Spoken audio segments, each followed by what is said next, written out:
नमस्कार मित्रांनो, भावी शिक्षक आणि शिक्षिकेंनो, टिप्स फॉर टीईटी मध्ये मी अक्षयकर तुम्हा सर्वांचं स्वागत करतो। सध्या आपण जुन्या विज्ञानाच्या नोट्स पाहत आहोत, जे की पेपर 1 आणि पेपर 2 साठी अत्यंत उपयुक्त आहेत।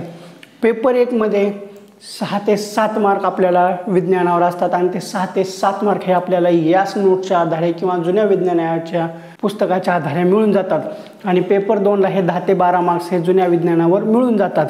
तर असो, आपण सध्या जुन्या विज्ञानाची नोट्सची सिरीज चालू केलेली आहे। याच्यामध्ये आपण इयत्ता तिसरीच्या जुन्या पुस्तकातील नोट्स पाहिल्या, त्यानंतर इयत्ता चौथीच्या पाहिल्या, त्यानंतर इयत्ता 5वीच्या पाहिल्या। हे व्हिडिओज तुम्ही आतापर्यंत पाहिले नसतील तर ते पाहून घ्या। आणि आता आपण आजच्या या व्हिडिओमध्ये इयत्ता 6वीच्या नोट्स पाहणार आहोत आणि ह्या नोट्स आपण तुम्हाला PDF पाहिजे असतील तर त्या नोट्स सुद्धा तुम्हाला PDF मिळून जातात। इथे स्क्रीनशॉट दिसत असेल, ही प्रोसेस फॉलो करा। ही प्रोसेस फॉलो केल्यानंतर तुम्हाला ह्या नोट्स PDF स्वरूपात मिळून जातील। पण ज्यांना ह्या नोट्स घेणं शक्य नाही आहे, परचेस करणं शक्य नाही आहे, आपण त्यांच्यासाठीच हे व्हिडिओ बनवत आहोत, कारण कुणाचंही नुकसान होता कामा नये आणि सर्वांना या नोट्सचा फायदा घेता यावा। असो, तर चला आता आपण अवांतर चर्चा न करता इयत्ता 6वीच्या महत्त्वाच्या नोट्स, पॉईंट्स, ऑब्जेक्टिव्ह पाहायला सुरुवात करू। अमिबा, पॅरामेशियम, क्लोरेरा, ईस्ट या सजीवांचे शरीर एका पेशीचे बनलेले असते। हे विधान परीक्षेला घेऊन गेलेलं आहे की अमिबा, पॅरामेशियम, क्लोरेरा, ईस्ट या सजीवांचे शरीर एका पेशीचे बनलेले असते। चेतना मिळाल्यावर प्रतिसाद देण्याच्या क्षमतेला चेतना क्षमता म्हणतात। चेतना क्षमता कशाला म्हणतात तर चेतना मिळाल्यावर प्रतिसाद देण्याच्या क्षमतेला चेतना क्षमता म्हणतात। माणसाची वाढ जन्मापासून वयाच्या 18 ते 25 वर्षापर्यंत होते। माणसाची वाढ जन्मापासून वयाच्या 18 ते 25 वर्षापर्यंत होते। वनस्पती श्वसन ही क्रिया अवयवांवरील सूक्ष्म छिद्रांवाटे करतात। वनस्पती श्वसन ही क्रिया अवयवांवरील सूक्ष्म छिद्रांवाटे करतात। बाभूळ, कडुलिंब, शेवगा अशा काही वनस्पतींच्या खोडातून डिंक बाहेर पडतो। विधान महत्त्वाचं आहे। बाभूळ, कडुलिंब, शेवगा अशा काही वनस्पतींच्या खोडांतून डिंक बाहेर पडतो। हा त्या वनस्पतीचा उत्सर्गच होय। हा आता एक चार्ट दिलेला आहे। याचे ह्या चार्टमध्ये तुम्हाला 4 प्राणी दिसत असतील, घरमाशी, कुत्रा, शामूर, हत्ती यांची आयु मर्यादा आहे। याच्यावर प्रत्येक परीक्षेमध्ये प्रश्न पडलेला आहे। आता घरमाशीवर तर 2013 ला आपल्या शिक्षक पात्रता परीक्षा पेपर 1 व पेपर 2 ला प्रश्न पडलेला असेल। पेपर तुम्ही सर्च करा, पेपर सोल्युशन किंवा पेपरचा संच घेतला असेल तर तुम्ही त्यामध्ये 2013चा पेपर पहा। परिसर अभ्यासमध्ये विज्ञान हा भाग दिसेल, त्याच्यामध्ये तुम्हाला हा प्रश्न दिसून जाईल की घरमाशीची आयु मर्यादा किती आहे। तर असो, आपण आता हे पाहू। घरमाशी, आपल्या ज्या घरामध्ये घरमाशा येतात त्यांची आयु मर्यादा किती आहे, ते जास्तीत जास्त 1 ते 4 महिने जगतात। हा प्रश्न 2013च्या TETला विचारला गेलेला होता। कुत्रा, आता जो काय आपण कुत्रा पाळतो वगैरे किंवा पाळीव कुत्रा असो किंवा कोणताही कुत्रा असो, याची जास्तीत जास्त आयु मर्यादा म्हणजे यांची व्हॅलिडिटी किती असते 16 ते 18 वर्ष, म्हणजे हे जास्तीत जास्त 16 ते 18 वर्ष जगतात। हे सुद्धा TETला विचारलेलं आहे। आता शामुर्ग सुद्धा 2017ला आपल्या TETच्या पेपर 1 ला पाहायला भेटला होता की आयु मर्यादा किती आहे शामुर्गाची, तर शामुर्ग हे जास्तीत जास्त 50 वर्ष जगतात। त्यानंतर हत्ती हे 70 ते 90 वर्ष जगतात। कुणाची आयुर्मर्यादा किती आहे यावर प्रश्न असतो। घरमाशी 1 ते 4 महिने, कुत्रा 16 ते 18 महिने, कुत्रा 16 ते 18 वर्ष, शामुर्ग 50 वर्ष, हत्ती 70 ते 90 वर्ष। वनस्पतींच्या वर्गीकरणाचे श्रेय कॅरोलस लिनियस या शास्त्रज्ञाकडे जाते। वनस्पतीच्या वर्गीकरणाचे श्रेय कॅरोलस लिनियस या शास्त्रज्ञाकडे जाते। हे विधान आपल्या TETला विचारलं गेलेलं होतं, यावेळेस सुद्धा विचारलं जाईल। त्यामुळे सांगतोय की वारंवार सांगतोय की जुने पाठ्यपुस्तकं खूप महत्त्वाचे आहेत, यावरच आधारित आपल्या परीक्षेला प्रश्न विचारले जातात। त्यातल्या त्यात हे जुनं विज्ञान तर अतिशय महत्त्वाचं आहे। त्या दृष्टिकोनातून आपण हे हस्तलिखित नोट्स होत्या, त्या हस्तलिखित नोट्स ह्या आता आपण टाईप वगैरे करून घेतलेले आहेत, जेणेकरून तुम्हाला माझ्या अक्षराचा प्रॉब्लेम होऊ नये। हे तुमच्यासाठीच मी एवढं खटाटोप केलेला आहे। कॅरोलस लिनियस यांनी सुचवलेली वनस्पतींची वर्गीकरणाची पद्धत सर्वत्र वापरली जाते। स्पायरोगायरा, नीचे, कवच या अपुष्प वनस्पती आहेत आता अपुष्प वनस्पती आहेत का सपुष्प वनस्पती आहेत असा प्रश्न परीक्षेला विचारला जातो. स्पायरोगायरा, नेचे, कवच या अपुष्प वनस्पती आहेत. टणक व मजबूत खोडाच्या पण मध्यम उंची असलेली वनस्पतींना झुडूप म्हणतात. हा प्रश्न टीईटीला येऊन गेलेला आहे. टणक व मजबूत खोडाच्या पण मध्यम उंची असलेल्या वनस्पतींना झुडूप म्हणतात. रोपट्याची उंची 1 ते 1.5 मीटरपर्यंत असते. पेपर 1ला प्रश्न आला होता आपल्या टीईटीला. रोपट्यांची उंची 1 ते 1.5 मीटरपर्यंत असते. मुळा, गाजर, बीट यांसारख्या काही वनस्पतींचे जीवनचक्र 2 वर्षात पूर्ण होते.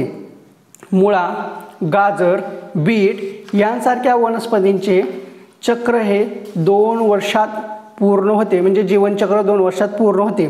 सूर्यफूल, झेंडू, ज्वारी, बाजरी, मका या वनस्पतींचे जीवनचक्र 1 वर्षात असते. 1 वर्षात पूर्ण होते. 2 वर्षात कोणाचे जीवनचक्र पूर्ण होते? मुळा, गाजर, बीट यांसारख्या काही वनस्पतींचे जीवनचक्र 2 वर्षात पूर्ण होते. सूर्यफूल, झेंडू, ज्वारी, बाजरी, मका या वनस्पतींचे जीवनचक्र 1 वर्षात पूर्ण होते. बेडूक, कासव, सुसर हे प्राणी जमीन व पाणी या दोन्ही ठिकाणी राहू शकतात. पाठीचा कणा असलेल्या प्राण्यांना पृष्ठवंशीय प्राणी म्हणतात. पाठीचा कणा असलेल्या प्राण्यांना पृष्ठवंशीय प्राणी म्हणतात.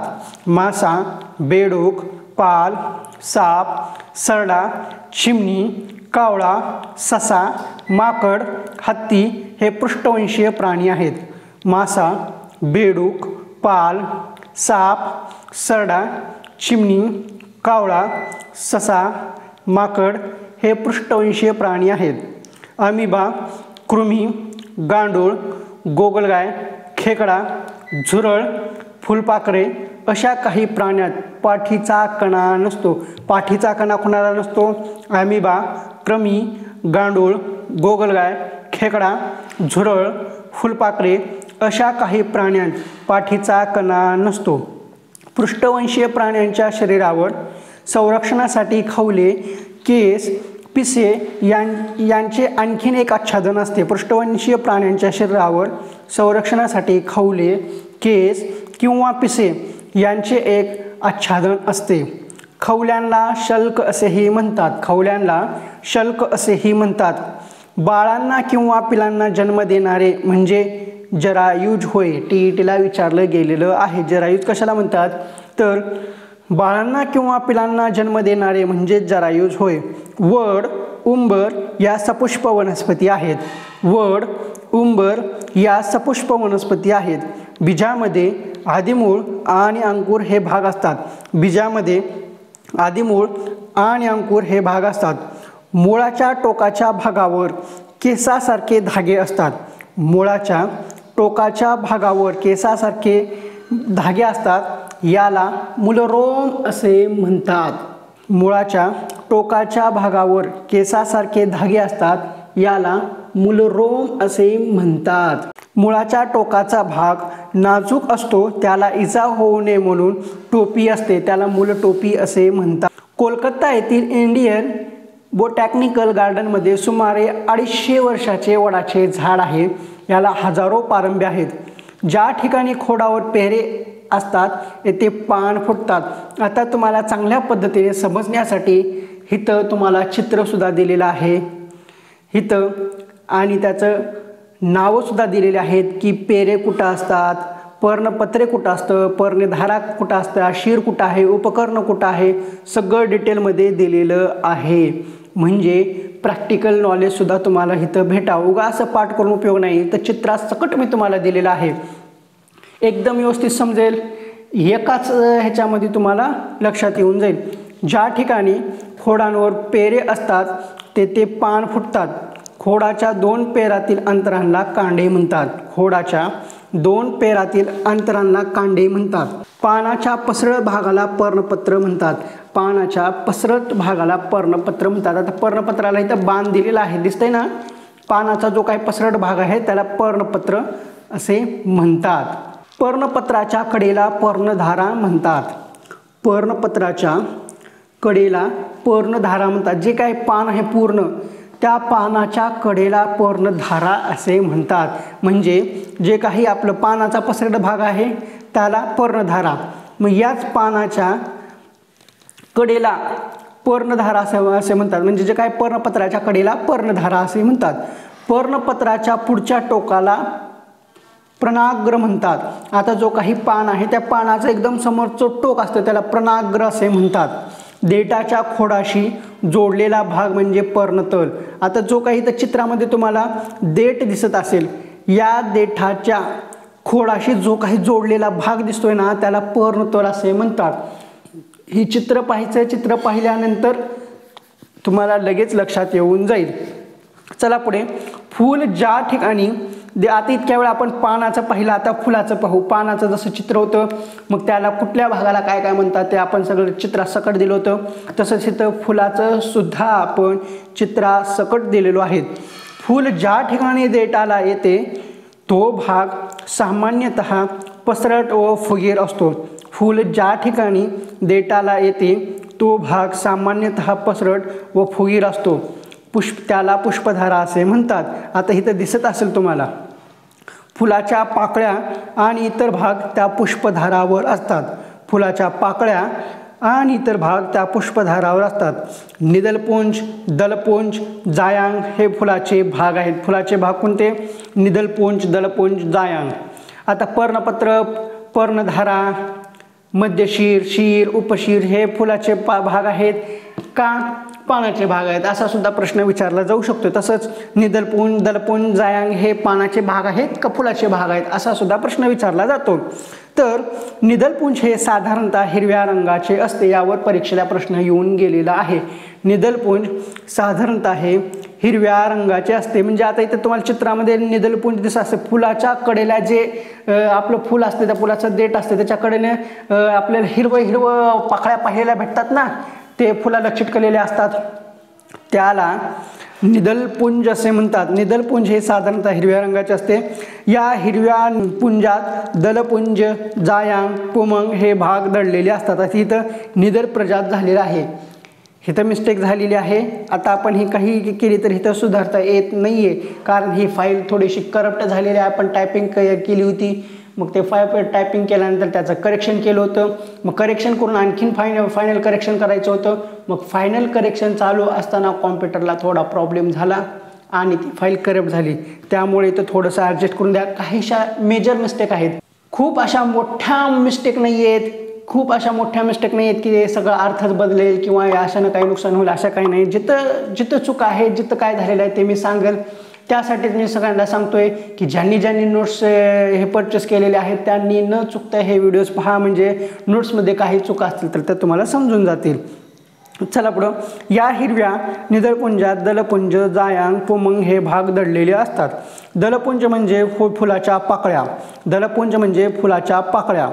आता इथे तुम्हाला दिसत असेल दलपुंज कुठं आहे ते.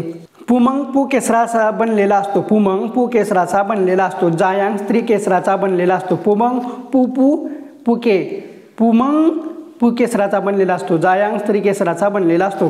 पुमंग व जायांगामुळे फलधारणा होते. फलधारणा कशामुळे होते? पुमंग व जायांगामुळे फलधारणा होते. पुष्पधारावर असलेल्या मंडलावर जायांग हे सर्वात आतील मंडळ असते.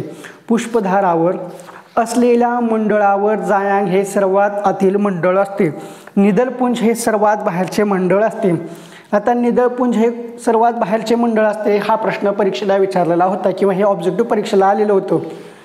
निदलपुंज हे सर्वात बाहेरचे मंडळ असते. निदलपुंज आणि जायांग यांच्या दरम्यान दलपुंज आणि पुमंग यांची मांडणी असते.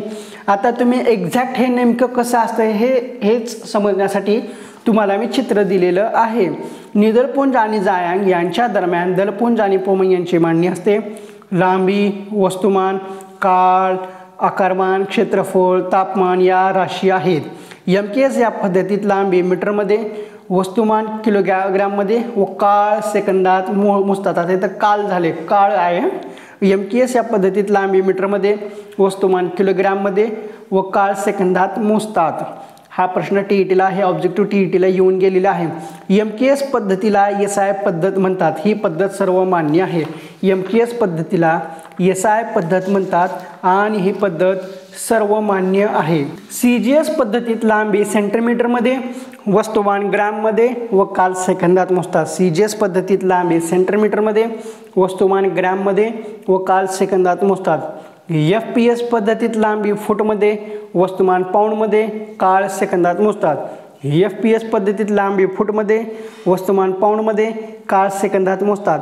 क्वार्ट्ज घड्याळ हे क्वार्ट्ज स्फटिकाच्या स्पंदनावर अवलंबून असते, त्यामध्ये स्प्रिंग नसते म्हणून किल्लीची गरज नसते। 1960 सालच्या रोम शहरातील ऑलिम्पिक स्पर्धेमध्ये फ्लाइंग शीख मिल्खा सिंग या धावपटूचे पदक 1/10 सेकंदाने हुकले होते। आपल्या मिल्खा सिंगचं पदक किती सेकंदाने हुकलं होतं? 1/10 सेकंदाने।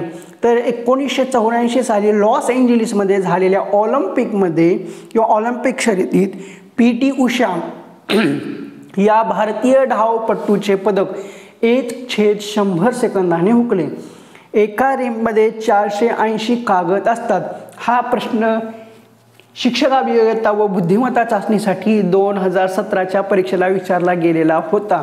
एका रिंगमध्ये 480 कागद असतात। मॅग्लेव ही गाडी किंवा ट्रेन ताशी 500 ते 800 किलोमीटर वेगाने धावणारी आहे। या गाडीला लिनियर मोटारच्या साहाय्याने वेग दिला जातो। मॅग्लेव मॅग्नेटिक लिव्हिटेशन हे चुंबकीय उत्पादन। घर्षणामुळे रबर, प्लास्टिक, एबोनाइट यांसारख्या पदार्थांवर वीज निर्माण होते। घर्षणामुळे रबर, प्लास्टिक, एबोनाइट यांसारख्या पदार्थांवर वीज निर्माण होते। घर्षणामुळे वीज निर्माण होणाऱ्या बलाला स्थितीत विद्युत बल म्हणतात। घर्षणामुळे वीज निर्माण होणाऱ्या बलाला स्थितीक विद्युत बल म्हणतात। आता इथे बाल झालेला आहे, ते मिस्टेक झालेली आहे, बल म्हणतात। एकाच दिशेने जाणाऱ्या गतीला रेषीय गती म्हणतात। एकाच दिशेने जाणाऱ्या गतीला रेषीय गती म्हणतात। ठराविक अंतर विशिष्ट वेळेत पार करण्याच्या गतीला एकसमान गती म्हणतात।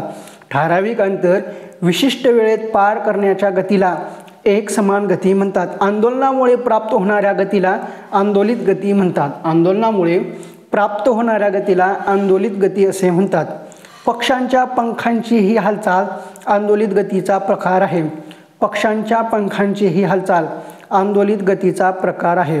झोपाळा आंदोलित गती उदाहरण आहे। आंदोलित गतीचं उदाहरण झोपाळा। ज्या गतीमध्ये गतिमान वस्तू ठराविक वेळेनंतर एका विशिष्ट बिंदूतून जाते त्या गतीला नियतकालिक गती असे म्हणतात। नियतकालिक गती कशाला म्हणतात? ज्या गतीमध्ये गतिमान वस्तू ठराविक वेळेनंतर एका विशिष्ट बिंदूतून जाते त्या गतीला नियतकालिक गती असे म्हणतात। सर्कसमध्ये झोपाळ्यावर खेळ दाखवणाऱ्या सर्कसपटूंची गती नियतकालिक असते। हे विधान आपले हे ऑब्जेक्टिव्ह TETला विचारलं गेलेलं आहे। सर्कसमध्ये झोपाळ्यावर खेळ दाखवणाऱ्या सर्कसपटूंची गती नियतकालिक गती असते। पृथ्वीची सूर्याभोवतीची आणि चंद्राची पृथ्वीची सूर्याभोवती आणि चंद्राची पृथ्वीभोवती असणारी गती नियतकालिक असते। हे विधान हे ऑब्जेक्टिव्ह सुद्धा परीक्षेला आलेला आहे। पृथ्वीची सूर्याभोवती आणि चंद्राची पृथ्वीभोवती असणारी गती नियतकालिक असते। नियतकालिक गतीत ठराविक वेळेत एक फेरी पूर्ण व्हावी लागते। नियतकालिक गतीत ठराविक वेळेत एक फेरी पूर्ण व्हावी लागते। ज्या गतीची दिशा सतत बदलत असते त्या गतीला यादृच्छिक गती असे म्हणतात। ज्या गतीची दिशा सतत बदलत असते त्या गतीला यादृच्छिक गती असे म्हणतात। तुम्ही येता जाता सुद्धा हे व्हिडिओ डाउनलोड केले किंवा कंटिन्यू चालू ठेवून कानामध्ये हेडफोन लावून जरी ऐकलात आपलं काम करत करत तरी सुद्धा तुम्हाला हे ऐकून पाठ होऊन जातील। याला वाचण्याची सुद्धा आवश्यकता नाहीये। ऐकून सुद्धा एकदा दोनदा व्हिडिओ ऐकले की तुम्हाला हे सगळे ऑब्जेक्टिव्ह पाठ होऊन जातील। झोपताना सुद्धा तुमच्या लक्षात येतील। कोणी विचारलं तरी सुद्धा तुम्हाला लक्षात येईल। नियतकालिक गतीत ठराविक वेळेत एक फेरी पूर्ण व्हावी लागते।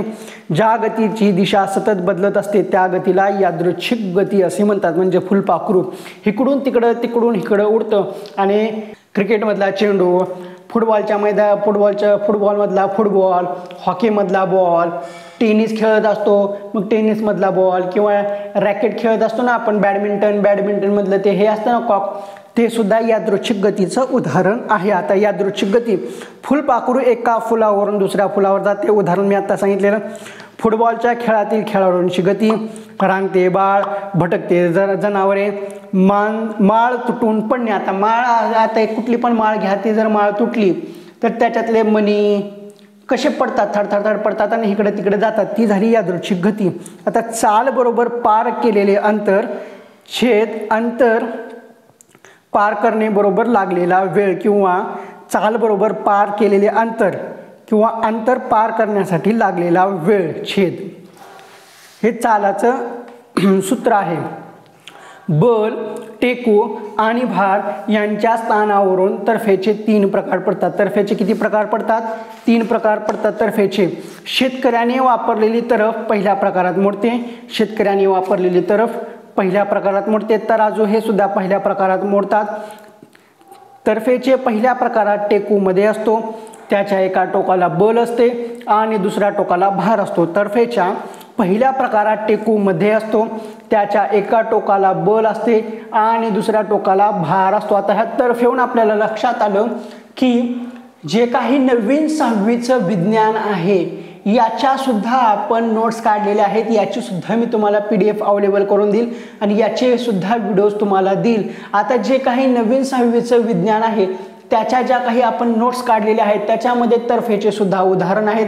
मग ती तरफ कशी असते, तर्फेचा पहिला प्रकार कसा असतो, दुसरा प्रकार कसा असतो आणि तिसरा प्रकार कसा असतो, हे चित्रासकट मी तुम्हाला त्याच्यामध्ये दिलेला आहे. आपण ते ज्यावेळेस नवीन विज्ञानाचे नोट्स पाहू ते त्यावेळेस तुम्हाला समजून जाईल. तर्फेच्या पहिल्या प्रकारात टेकूमध्ये असतो, त्याच्या एका टोकाला बल असते आणि दुसऱ्या टोकाला भार असतो. आधाराभोवती हलणाऱ्या आणि न वाकणाऱ्या दांड्याला तरफ म्हणतात. आधाराभोवती हलणाऱ्या आणि न वाकणाऱ्या दांड्याला तरफ म्हणतात. तरफ हे साधे यंत्र आहे, हे विधान परीक्षेला आलेलं आहे. आधाराभोवती हलणाऱ्या आणि न वाकणाऱ्या दांड्याला तरफ म्हणतात, हे सुद्धा विधान परीक्षेला येऊन गेलेलं आहे. तर्फेच्या दुसऱ्या प्रकार एका बाजूला टेकू, दुसऱ्या बाजूला बल आणि मध्ये भार असतो.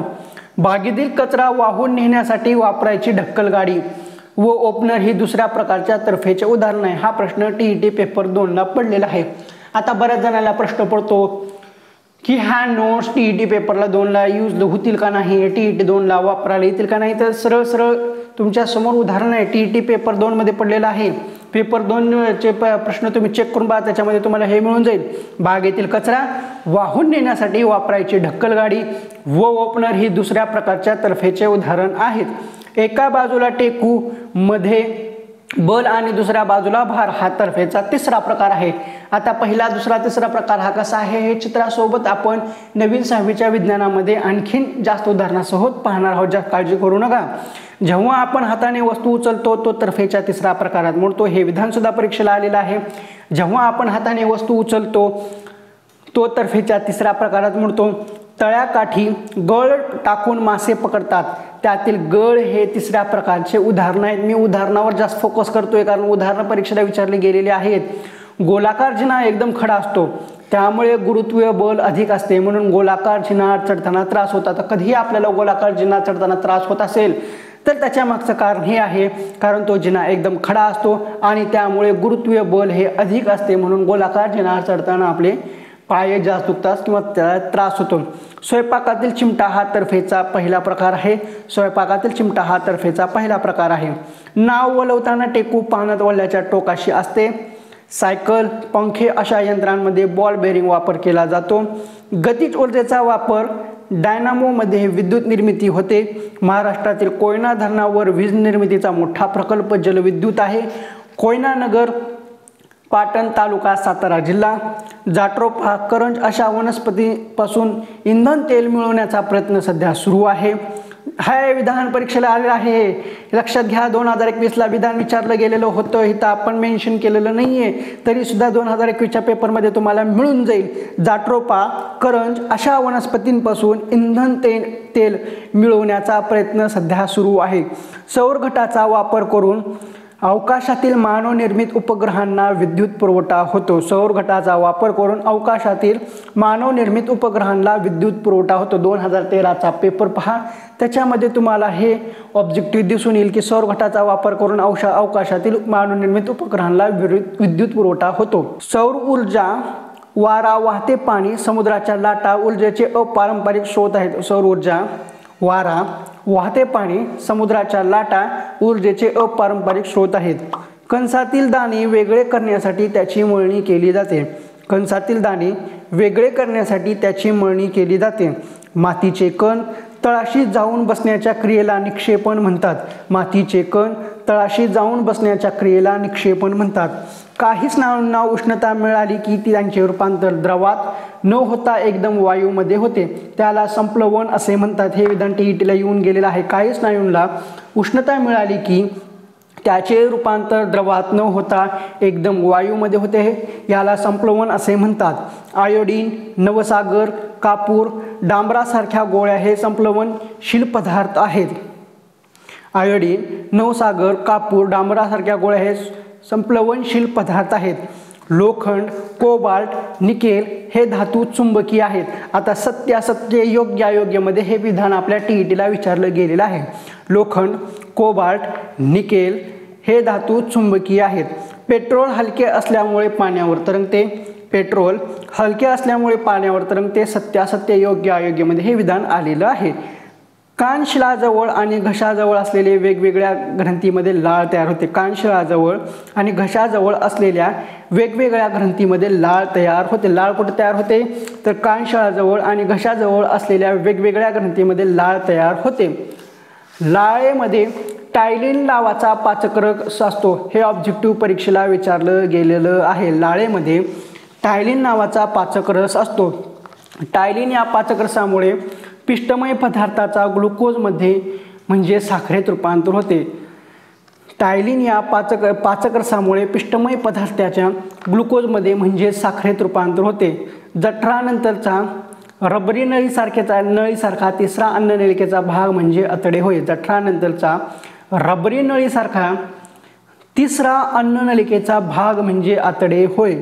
लहान आतड्यात अन्नामध्ये 3 पाचकरस मिसळतात. लहान आतड्यात अन्नामध्ये किती पाचकरस मिसळतात तर 3 पाचकरस मिसळतात. लहान आतड्यात तयार होणारा आंत्ररस, यकृत नावाच्या ग्रंथीत तयार होणारा पित्तरस, स्वादुपिंडात तयार होणारा स्वादुरस, यामुळे लहान आतड्याचे पचनाचे काम होते. बरगड्यांनी बनलेल्या छातीच्या पिंजराच्या तळाशी एक स्नायूंचा पडदा असतो. त्या पडद्याला श्वासपटल म्हणतात. श्वासपटल कशाला म्हणतात? बरगड्यांनी बनलेल्या छातीच्या पिंजराच्या तळाशी एक स्नायूंचा पडदा असतो. त्या पडद्याला श्वासपटल म्हणतात. पृथ्वी, बुध, शुक्र, मंगळ, गुरु, शनी, युरेनस, नेपच्यून हे सूर्याभोवती फिरणारे 7 ग्रह आहेत. सूर्याभोवती फिरणारे 7 ग्रह कोणते? पृथ्वी, बुध, शुक्र, मंगळ, गुरु, शनी, युरेनस, नेपच्यून. त्यांचे उपग्रह म्हणजे चंद्र तसेच धूमकेतू. पृथ्वी सूर्यापासून सुमारे 15 कोटी किलोमीटर अंतरावर आहे. हे विधान TETच्या 2019च्या पेपर 1ला विचारलं गेलेलं आहे. तुम्ही चेक करून पाहू शकता. वातावरणात प्रामुख्याने नायट्रोजन, ऑक्सिजन, कार्बन डायऑक्साईड हे वायू, पाण्याची वाफ, धुळीकण हे घटक असतात. हे सुद्धा विधान परीक्षेला आलेलं आहे. वातावरणात प्रामुख्याने नायट्रोजन, ऑक्सिजन, कार्बन डायऑक्साईड हे वायू, पाण्याची वाफ, धुळीकण हे घटक असतात. हवेतील कार्बन डायऑक्साईड पाणी, सूर्यप्रकाश व हरितद्रव्याच्या मदतीने वनस्पती अन्न तयार करते. हे सुद्धा विधान TETच्या 2021ला आलेलं आहे, 19ला आलेलं आहे, 17ला आलेलं आहे, 13ला आलेलं आहे. हवेतील कार्बन डायऑक्साईड पाणी, सूर्यप्रकाश, हरितद्रव्यांच्या मदतीने वनस्पती अन्न तयार करते. वातावरणातील नायट्रोजनपासून नायट्रसची निर्मिती होते. नायट्रसची निर्मिती कशी होते हे विधान परीक्षेला येऊन गेलेलं आहे. वातावरणातील नायट्रोजनपासून नायट्रसची निर्मिती होते. नायट्रसचा वनस्पतींच्या वाढीसाठी उपयोग होतो. नायट्रसचा वनस्पतींच्या वाढीसाठी उपयोग होतो. पृथ्वीचा 71% भूभाग हा पाण्याने व्यापलेला आहे. पृथ्वीचा 71% भूभाग हा पाण्याने व्यापलेला आहे. पृथ्वीच्या वातावरणात पाण्याची वाफ, धुके आणि ढग या स्वरूपातही खूप पाणी आहे. हे विधान सुद्धा आपल्या TETला येऊन गेलेलं आहे. पृथ्वीच्या वातावरणात पाण्याची वाफ, धुके आणि ढग या स्वरूपातही खूप पाणी आहे. सजीवांच्या मृत अवशेषांपासून खनिज तेल बनण्याची प्रक्रिया सागराच्या तळातच घडत असते. सजीवांच्या मृत अवशेषांपासून खनिज तेल बनवण्याची प्रक्रिया सागराच्या तळातच घडत असते. ह्या तेलापासून आपल्याला पेट्रोल, डिझेल, रॉकेल, पॅराफिन, डांबर, मेण यांसारखे उपयुक्त पदार्थ मिळतात. पृथ्वीच्या सर्वात बाहेरचा भूभाग म्हणजे भूकवच टीईटीला विचारलं गेलेलं आहे. पृथ्वीच्या सर्वात बाहेरचा भूभाग म्हणजे भूकवच. भूकवचाची जाडी जमिनीखाली 30 ते 70 किलोमीटर एवढी आहे. यांच्या पापुद्र्यात प्रामुख्याने ॲल्युमिनियम, मॅग्नेशियम, सिलिकॉन या धातूंची खनिजे आहेत. यांच्या पापुद्र्यात प्रामुख्याने ॲल्युमिनियम, मॅग्नेशियम, सिलिकॉन या धातूंची खनिजे असतात. पृथ्वीच्या एकूण आकारमानाच्या केवळ 2% भाग भूकवचाचा आहे. पृथ्वीच्या एकूण आकारमानाच्या केवळ 2% भाग भूकवचाचा आहे. भूकवचापासून सुमारे 70 किलोमीटर पासून 2900 किलोमीटर खोलीपर्यंतचा पृथ्वीचा भाग म्हणजे पृथ्वीचे मध्यावरण होय. हे गेल्या वेळेस विचारलं गेलेलं आहे आणि आपल्या तलाठीमध्ये सुद्धा आला होता प्रश्न. पृथ्वीच्या एकूण आकारमानाच्या जवळजवळ 82% भाग मध्यावरणात येतो. परीक्षेला विचारलेलं विधान. पृथ्वीच्या एकूण आकारमानाच्या जवळजवळ 82% भाग मध्यावरणात येतो. इथं भोग झालेला आहे. यात प्रामुख्याने मध्यावरणात लोह व कॅल्शियम या धातूंची खनिजे असतात. यात प्रामुख्याने लोह व कॅल्शियम या धातूंची खनिजे असतात. हे विधान सुद्धा टीईटीला येऊन गेलेलं आहे. मध्यावरणातील 400 किलोमीटर पर्यंतचा भाग वितळून बनलेला रसांचा असतो. मध्यावरणातील 400 किलोमीटर खोलीपर्यंतचा भाग वितळून बनलेल्या रसांचा असतो. पृथ्वीवरच्या मध्यावरणाच्या नंतरचा भाग म्हणजे पृथ्वीचा गाभा. हे विधान सुद्धा टीईटीला आलेलं आहे. पृथ्वीच्या मध्यावरणाच्या नंतरचा भाग म्हणजे पृथ्वीचा गाभा. पृथ्वीच्या एकूण आकारमानाच्या जवळजवळ 16% भाग हा गाभ्याचा असतो. पृथ्वीच्या एकूण आकारमानाच्या जवळजवळ 16% भाग हा गाभ्याचा असतो. केंद्राजवळील गाभ्याचा भाग सुमारे 1200 किलोमीटर भाग अत्यंत गरम आहे. केंद्राजवळील गाभ्याचा भाग सुमारे 1200 किलोमीटर भाग अत्यंत गरम आहे. त्याच्या भोवती सुमारे 2250 किलोमीटर जाडीचा भाग द्रव्य स्थितीत आहे. पृथ्वीच्या गाभ्यातील द्रव्याचे तापमान हे सुमारे 4000 अंशपेक्षाही अधिक असते. 20 कोटी वर्षापूर्वी पृथ्वी यासारखी नव्हती. उत्तर अमेरिका, युरोप व आशिया या खंडाचे भाग एकमेकांना जोडलेले असतात. त्याला शास्त्रज्ञांनी लॉरेशिया नाव दिलेले आहे. विधान टीईटीला आलेलं आहे. उत्तर अमेरिका, युरोप व आशिया या खंडाचे भाग एकमेकांना जोडलेले होते. त्याला शास्त्रज्ञांनी लॉरेशिया हे नाव दिले.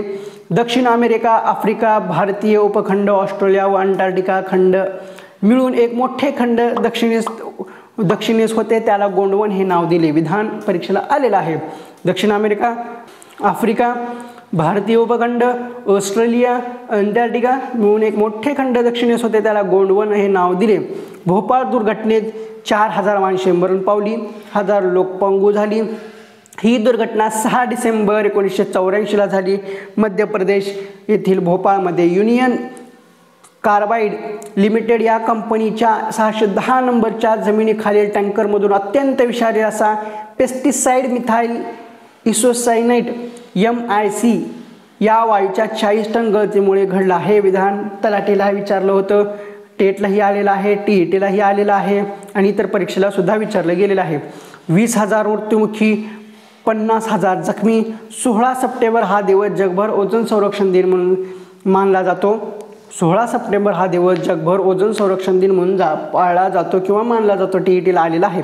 बाळाचे वजन कशामध्ये मोजतात? टीईटीला विचारलं होतं. बाळाचे वजन हे पॅनमध्ये मोजतात. वनस्पती कुजल्याने मिथेन वायू तयार होतो. वनस्पती कुजल्याने मिथेन वायू तयार होतो. कोरोफिल वायूच्या निर्मितीत मॅग्नेशियम मॅग्नेट हा वायू असतो. टीईटीला आलेलं विधान. कोरोफिल वायूच्या निर्मितीत मॅग्नेशियम मॅग्नेट हा वायू असतो. समुद्रात आढळणाऱ्या ऑयस्टर प्राण्यापासून मोती मिळतो. विधान परीक्षेला विचारलं गेलेलं आहे. समुद्रात आढळणाऱ्या ऑयस्टर प्राण्यापासून मोती मिळतो. 16 सप्टेंबर ओझोन दिन टीईटीला विचारला. 20 ऑगस्ट अक्षय ऊर्जा दिन टीईटीला विचारला. 22 मार्च जागतिक जल दिन टीईटीला विचारलं. 1 ऑक्टोबर राष्ट्रीय रक्तदान दिन टीईटीला विचारलेलं. 14 जून जागतिक रक्तदाता दिवस टीईटीला विचारलं. आता हे 5च्या 5 दिन आपल्याला जुन्या पाठ्यपुस्तकामध्ये यांचा उल्लेख होता म्हणून ते आपण सुरुवात एकदम शेवटी घेतलं. आपला 6वीच्या पुस्तकामध्ये होतं. हे आता एकदम शेवटी घेतलं कारण मध्येच जर घेतलं असतं तरी एक आलं असतं. त्यामुळे ते आपल्याला कळायला अवघड पडलं असतं. पण एकसाथच सगळे दिन जर आले, हे आता 6वीच्या पुस्तकात होते ते एकसाथच सगळे आलेले आपण शेवटी घेतले त्यामुळे कळायला सोपं होतं.